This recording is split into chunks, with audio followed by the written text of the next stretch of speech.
નમસ્કાર દર્શક મિત્રો, હું છું મહેશ ઠાકોર અને આપ જોઈ રહ્યા છો the times of Mahisagar news. નજર કરીએ આજના મહત્વના હસદેવ જંગલ કાપવા પર રોક લગાવવામાં આવે તે હેતુથી સંતરામપુર ખાતે ભીલ પ્રદેશ મુક્તિ મોરચા સંતરામપુર મહીસાગર દ્વારા સંતરામપુર મામલતદાર શ્રી મારફતે રાષ્ટ્રપતિશ્રીને આવેદનપત્ર પાઠવવામાં આવ્યું. છત્તીસગઢ રાજ્યના અંબિકાપુર, કોરબા, સૂરજપુર અને સરગુજા જિલ્લાઓમાં હસદેવ જંગલ ફેલાયેલું છે.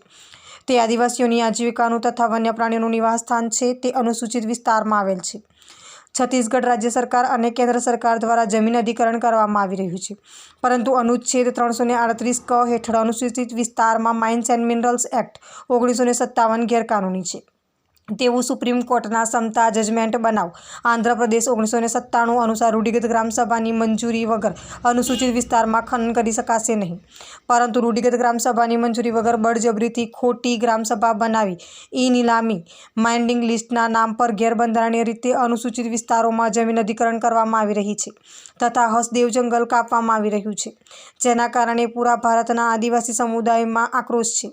માટે તેનો લોકતાંત્રિક રીતે વિરોધ કરવા માટે તથા હસદેવ જંગલ કાપવા પર રોક લગાવવામાં આવે તે હેતુથી આજરોજ સંતરામપુર ખાતે ભીલ પ્રદેશ મુક્તિ મોરચા સંતરામપુર મહીસાગર દ્વારા 29 જાન્યુઆરી 2024ના રોજ સંતરામપુર મામલતદાર શ્રી મારફતે રાષ્ટ્રપતિશ્રીની આવેદનપત્ર પાઠવવામાં આવ્યું હતું.